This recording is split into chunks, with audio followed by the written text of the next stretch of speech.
खेती करने के पश्चात जब फसल काटने का समय आता है तो उसका चेहरा मुस्कुराता है कि अब फसल हमारे घर आने वाली है। मजदूर मजदूरी करता है, कर्मचारी कार्यकर्ता उसके वेतन प्राप्त करने का समय आता है तो चेहरा मुस्कुराता है कि उसको उसका फल मिलने वाला है। हम भक्तों के भी चेहरे मुस्कुराते हैं जब समापन का समय आता है कि हमें दुर्गा माँ की कृपा मिलेगी। हम तो मानते हैं, आपको भी मानना पड़ेगा। आप मानते हैं लेकिन समझिए एक जगह जब पहुंच जाते हैं वो कहता है ये ताबीज बना दी मैंने, ले जाओ। आपको भरोसा हो जाता, अच्छा ताबीज बन गई, फायदा करेगी। कोई लौंग पढ़ के दे देता है, कोई भभूति पढ़ के दे देता है, कोई जग पढ़ के दे देता है। आपको भरोसा हो जाता है चाहे लाभ आपके सत्कर्म की वजह से मिले, लेकिन आपको लगता है तुमने बुलाई थी ना ताबीज, वो अंग बुलाई थी लौंग, उससे फायदा हुआ। हमें भरोसा रहता है कि हमने ये डाला है, हम सुरक्षित है, ये रक्षा कर। यह शक्ति जल जो यहाँ मुफ्त में सभी को दिया जाता है, यह एक ऋषि का दिया हुआ कवच है। आपको जैसे ताबीज बांधते हैं ना, गंडा क्या बोलते वो बांधते, उसको भरोसा होता है, हमको इस रक्षा कवच पर भरोसा है, एक ऋषि के द्वारा दिया गया है। ऋषि जो भगवान से भी बड़ा होता है।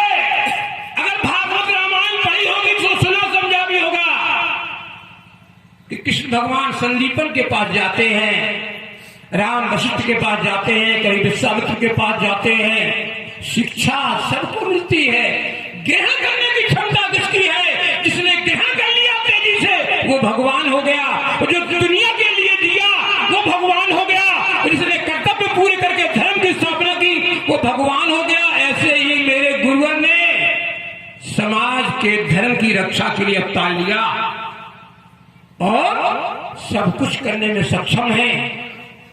सिद्धाश्रम पर निवास करते हैं, कुछ भी कर सकते हैं, किसी को भी जीवन दान दे सकते हैं, किसी के भी जीवन में परिवर्तन डाल सकते हैं। उसी के तहत करोड़ों करोड़ों परिवार को नशा मुक्त बना दिया।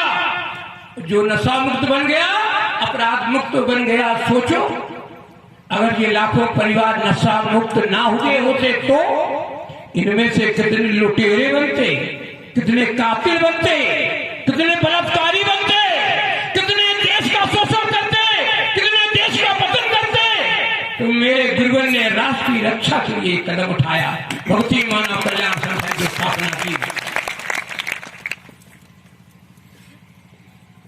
यह दुर्गा चालीसा का पाठ आपको अपने घरों में भी करना चाहिए, कराना चाहिए।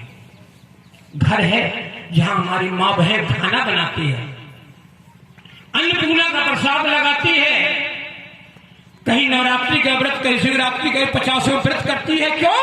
कि मेरे घर में सुख रहे, मेरे घर में शांति रहे, मेरे बच्चे, मेरा पति, मेरा परिवार कुशलता पूर्वक जीवन जिए, किसी की अकाल मृत्यु ना हो, सबके चेहरे पर मुस्कुराहट नहीं, यही सोचकर करती है। परंतु पासा पलट जाता है जब उस घर का एक व्यक्ति नशा करने लगता है, दारू पीने लगता है, शराब का सेवन करता है, जुआ खेलता है, अपनी बहन, अपनी पत्नी, अपनी मां के जीवन लेके बेच देता है नशे के लिए, जुए के लिए। और कहते हैं कोई किसी की मदद नहीं करता, सहयोग नहीं करता। है भगवान जाने कैसा घर मिला, कैसा पति मिला, इसको सुधारेगा कौन? किसी संविधान में लिखा है? नहीं, मुझे आज तक किसी जनप्रतिनिधि ने नहीं बताया है। यह तो बताया कि शराब बेचने से राजस्व मिलता है, किसी के प्राण बेचने से तुम्हें राजस्व कमाने की पड़ी रहती है, किसी का सुख शांति नष्ट हो जाए, परिवार नष्ट हो जाए, पर तुम्हारी शराब बिकनी चाहिए, सरकार को फायदा होता है। कैसी मानवता की रक्षा है, कैसी देश की रक्षा है। इस देश के मान सम्मान गौरव के लिए एक सैनिक सीमा पर संघर्ष करता है, और देश के संचालन की जिनके में बात बेचता है, जिन्हें देश को बचाने का काम है, जिन्हें देश के बच्चों को, देश की मां बहनों को बचाने की सुरक्षा का जिम्मेदारियां है, वो कहते हैं कि शराब से राजस्व मिलता है। अब मैं ये नहीं समझ पाया कि शराब से राजस्व कितना मिलता है। ठीक है, मिलता होगा, लेकिन ये तो सोचो कि जो शराब पीता होगा वो घर में भागवत पढ़ता होगा, वो क्या करता होगा? क्या घर वालों को जीने देता होगा? क्या घर वालों का सम्मान बचाने देता होगा? वो क्या करता होगा? घर में अपराध करेगा, बाहर अपराध करेगा, जिस समाज में बैठेगा वहां अपराध करेगा, अशांति फैलाएगा। और जब वो आएगा तो 10 सज्जन लोग, ताकतवर लोग, सही लोग, बुद्धिजीवी लोग, थोड़ा बच के निकलना। वो शराब पी के आ गए, कौन मुंह लगे उसके? ये कायरता कहेंगे बुद्धिजीवी। वो बुद्धिजीवी धिक्कार के योग है जिसकी बुद्धि दूसरे के जीवों की सुरक्षा सम्मान के लिए काम नहीं आती। वो कहेगा बुद्धिजीवी। वो बुद्धिजीवी है कि पैसे अपनी बुद्धि से पैसा कमा करके अपना घर, सम्मान, मकान, दुकान बना ले, केवल बड़े बुद्धिजीवी है। बुद्धिजीवी है अपराध का सामना करो, उसे रोको। हमारे गुरुवर समाज में यही परिवर्तन देने आए हैं, कायरता मिटाने आए हैं। हम रहे ना रहे, मेरे गुरुवर की विचारधारा को समाज में डाल कर जाएंगे। ये हमारा गौरव है, ये हमारी लक्ष्य है। इसी मुगालते में मत रहना। हम साधना करने आए हैं, आपको सुधारने आए हैं, निवेदन करने आए हैं कि नशा मांस छोड़ दो। जिस घर में नशा मांस का सेवन होता बनता है वहां लक्ष्मी नहीं रहती, सुख शांति नहीं रहती, वहां के लोग आत्महत्या करते हैं। इसीलिए सन 2020 में 1,53,000 लोगों ने आत्महत्या की। उसमें से 40% वो लोग थे जो गरीब नहीं थे। उन्होंने क्यों आत्महत्या की? मेरे गुरुवर ने तो कुछ और बोला है। हम जाति धर्म का भेद नहीं मानते। मेरे भाई बहन जाति धर्म का भेद नहीं मानते। इस तरह का काम करते हैं, अपना पैसा लगाते हैं, अपना समय देते हैं। और हम सबसे निवेदन करते हैं कि आप किसी भी जाति धर्म के हो, नशे का व्यापार मत करना। आप जो बीज बोएंगे वो आपकी औलाद को काटना पड़ेगा, यह ध्यान रखना। आज शराब बेच करके तुम पैसा कमा रहे हो, गुटखा तंबाकू बेच करके कैंसर को जो बुलावा दे रहे हो, अगर ये चीज अच्छी है तो शाम को घर में आओ ना, थाली में दारू रखो, नमकीन रखो, गुटखा रखो, बीवी बच्चे बहन भाई सबके साथ बुला करके सेवन करो। देखते हैं तुम कितनी मर्दानगी लिए फिरते हो। नहीं कर सकते, शर्म आती है। फिर तुम शराब पीकर किसी देवता के सामने, अपने इष्ट के सामने, अपने गुरुवर के सामने, अपनी माँ के सामने कैसे पहुंच जाते हो? मेरे गुरुवर ने ये परिवर्तन डालने के लिए प्रयास किया है। आप सब कुछ कर सकते हैं, आपके अंदर पात्रता है। कोरोना की बीमारी ने आपके सामने हकीकत खोल कर रख दी है कि तुम अकेले थे, अकेले हो, अकेले जाओगे। तुम्हें अपना सत्कर्म कुछ खुद कर करना पड़ेगा। तुमने कोरोना काल में देखा होगा, भाई मरने पर भाई नहीं गया, मां मरने पर बेटा नहीं गया, बाप मरने पर भाई नहीं गया। कौन किसका था? यही देख लिया आपने। काहे का रिश्ता, काहे का संबंध? रिश्ता संबंध है तो सदाचारी का बनाओ, संस्कारी का बनाओ। हम तो निवेदन करने आए हैं आपसे। हाँ, हमने शराबें पकड़ाई हैं, हमारे कार्यकर्ताओं बहनों ने रात रात कर अब शराब नहीं बिकने दी। कमजोर है, घर में सुबह का खाना नहीं, लेकिन अपराध नहीं होने देंगे, दुराचार नहीं होने देंगे, प्रयास करते हैं। और हमने वो ताकत क्षमता प्राप्त की है। हम आप जैसे कारों की तरह जीवन नहीं जीते कि हमारे सामने अगर 10 गुंडे आएंगे तो सर झुका के जाएंगे, और तुम्हारे सामने एक गुंडा आएगा तुम 10 लोगों के सर झुक जाते हैं। ये शर्मिंदगी की बात है। तुम्हें अपने जीवन में विचार करना चाहिए। बड़े भाग मानस तन पावा, इस मानव का तन है तो निर्भीकता से जियो। कायरता से जियोगे तो भी मरोगे। कब? जब मृत्यु होगी। और सूरवीरता से जियोगे तब भी मरोगे जब मृत्यु होगी। तो हमारा इतिहास सूरवीरता से जीने से बनेगा। प्रयास करो, सुधार करो जीवन में। हम क्या करते हैं? हमसे कुछ बनता ही नहीं। क्यों अन्न नहीं खाते? रामायण भागवत सुनते हो, कुछ परिवर्तन नहीं आता। कुछ कोई भी ग्रंथ हो हमारी आस्था बढ़ाता है, हमारा धर्म पर विश्वास बढ़ाता है। ये क्रम जीवन में परिवर्तन डालने के लिए होता है। कम से कम 7-8 राज्यों के 600-800 जिलों में महाआरती होती है। करोड़ों करोड़ों का करता जीवन दानी से काम कर रहे हैं। गुरुवर के लिए कोई वेतन नहीं मिलता, कोई खर्चा नहीं मिलता, कोई खाना पीने की जिम्मेदारी नहीं। आओ कल्याण करें, देश सुधारने का प्रयास करें। हम नहीं करेंगे तो कौन करेगा? किस पर छोड़ दें? किसको जिम्मेदारी दे दें? नेताओं को दे दें? विधायक मंत्री सत्ताओं को दे दें? वही तो कहते हैं कि हम शराब बंद नहीं कर सकते, मजबूरी है, इससे पैसा आता है सरकार चलाने में।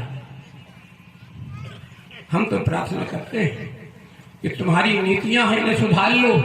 लोग कहते हैं तुमने पार्टी बना ली, तुमने मजबूरी है भाई। हमने आपसे कहा कि शराब बंद करा दो, और नहीं होती तो कम से कम जहां ठेका नहीं है वहां मत बिकने दो। गुटखा तंबाकू पर रोक है, उसको बंद करा दो। व्यापारियों ने गुटखा अलग और तंबाकू अलग देकर, पहले 1 पाउच का कचरा आता था, अब 2 पाउच का हो गया। उसको लिए बच्चे को खिलाते पर वो खुरखुरा बजाते थे, अब लोग उसको भर कैसे बजाते उसको। बारह भरोसा तुम्हारा धन है भरोसा। हम दूध लेते हैं, शक्कर लेते हैं, गेहूं चावल लेते हैं, तो माता बहनें देखती है इसमें कंकर तो नहीं है, आटा भी छानती है, इसमें कुछ आ तो नहीं गया, गड़बड़ कुछ इसमें कुछ हो तो नहीं गया जो हमारे स्वास्थ्य के लिए हानिकारक हो। ये माँ बहनों को भी चिंता होती है अपने घर चलाने के लिए। हमारा विश्वास, उन्हें उस गुटके पर इतना विश्वास, फाड़ा मुंह से ले गए। ये नहीं कहा कुछ छिपकली है कि बिच्छी है, क्या ये नशे की आदत है जो बुलंदियों पर बढ़ती जा रही है और हम इसको बढ़ावा दे रहे हैं। हमारे गुरुवर ने मना किया, इससे बचने का प्रयास करते हैं। ये हम किसी कथा को नहीं सुनाएंगे, ना मेरे गुरुवर कथा सुनाते हैं। गुरुवर व्यथा बिठाने की बात सुनाते हैं। एक हरियाणा के क्रम में था, बात तो पुरानी है, 2 वर्ष पुरानी। कार्यक्रम समाप्त हुआ तो एक पत्रकार महोदय आए, बोले भैया जी आप अच्छा बोलते हैं, हम प्रयास कर रहे हैं, लेकिन आप चिल्लाते क्यों हैं, इतने जोर से क्यों बोलते हैं? कथावाचक तो प्रेम की भाषा बोलते हैं, मधुर भाषा बोलते हैं, हमने तो उन्होंने मधुर की भाषा बोलकर, प्रेम की भाषा बोलकर क्या परिवर्तन जीवन में डाला। जहां व्यक्ति मृतशैया के समान शांत बैठा हुआ है, श्वास की भावना विचार धारा लेकर सोया हुआ है, जिसे अबला की चित्कार नहीं सुनाई देती, निर्धन की पुकार नहीं सुनाई देती, उसे वो कथा वार्ता की सुनाई देगी। उन्हें मैं चिल्ला चिल्ला कर जगाने आया हूं कि अगर तुम्हारे अंदर इंसान का खून है तो इंसानियत के लिए जीना प्रयास करो, और दूसरों के लिए नहीं जी सकते तो कम से कम अपने खुद के लिए, परिवार के लिए जीने का तो प्रयास करो। आप किसी को भी मानते हो, हम सतपूज्य गुरु महाराज को मानते हैं, मां जगतजननी जगदम्बा को मानते हैं, आप किसी को भी मानते हो, लेकिन उसे ईमानदारी से तो मानो। वो कह गए और आप भुला दिए, नहीं। हमने सारे जो भी सदग्रंथ हैं उनको सम्मान सहित समझा, सुना, पढ़ा, गुरुवर से भी पूछा, समझा, सुना और सम्मान सहित बांधकर एक जगह रख दिया। वो हमें ज्ञान प्रदान करते हैं, लेकिन अगर मैं उन्हीं से पढ़ने में ही लगा रहा तो मुझे जो गुरुवर ने कर्तव्य दिया है कि समाज में बीच में जाकर कर इतना ही बता दो कि अगर इंसान हो तो इंसानियत को जगाने का प्रयास करो, बड़े भाग मानस तर पावा। अगर ये है, पढ़ा है तो पढ़िए, तो करिए कुछ। परहित सरस धर्म नहीं भाई। रामायण सुनते सुनते युग बीत गए। हमारे तो शुरू से होती आ रही, पुरखों से होती आ रही रामायण। पुरखे तो पैदल भी जाते थे, जाओ ना। पुरखे तो चिट्ठी आज जाते थे, 20 दिन बाद आती थी, जब तक आदमी खत्म हो जाता था। चिट्ठी से काम चलाओ ना। जब शास्त्र पढ़ा तो अपने उपयोग कर लिया, और जब कोई निर्देश दिया गया पुरखों से चली आ रही है रीति, नहीं सुधरना होगा। आज समाज का भयावह रूप है। हम जिस पर भरोसा करते हैं वही धोखा दे रहा है, वही दगा दे रहा है। निश्चित ही आप पढ़ते होंगे, पेपर पढ़ते होंगे, टीवी सुनते होंगे, देखा भी होगा आपने कि आज के इस दौर में 10 साल से छोटे छोटे बच्चों के साथ दुष्कर्म हो रहा। आपको शर्म नहीं आती? ये कैसी तो व्यवस्था है, कहां से आ गया ये? सबसे अधिक दुष्टता तब होती है जब एक 7 माह की 2 माह की बच्ची के साथ ये होता है और आप कहते हैं हमें तो कोई होता होगा, हमारा सब ठीक है। नहीं, ये बीज रोपण हो चुका समाज में, ये बीज बोया जा चुका है। दुष्कर्म का, दुष्ट संस्कार का, क्योंकि तुमने अपने बच्चों को यह तो शिक्षा दी कि पढ़ो, अच्छी सी नौकरी करना जिसमें ऊपरी आमदनी हो, लेकिन ये नहीं सिखाया पढ़ो, देश के लिए जियो, समाज के लिए जियो, धर्म के लिए जियो। फिर कहते हैं आजकल की औलाद किसी का माँ बाप का कहना नहीं मानती। आपने माना होगा वो भी मानेगी। अगर आपने नहीं माना तो अपने बच्चों को क्यों नहीं दी शिक्षा? वो बच्चों को संस्कार दिए आपने? जब तुम खुद 10 बजे सो के उठोगे तो बच्चे से कहो उठो, तो पढ़ाई करोगे, पढ़ाई क्यों नहीं की? आप ही नहीं उठे, पहले आप उठो। आचरण से जो दुनिया बदलती है। हमारे संगठन का कोई कार्यकर्ता पदाधिकारी खुद नशा मुक्त है, मांसाहार मुक्त है, चरित्रवान है, चाहे उसके घर में एक समय की रोटी हो, लेकिन लालच के बस कोई काम नहीं करता, उसे दुनिया की कोई भी ताकत खरीद नहीं सकती।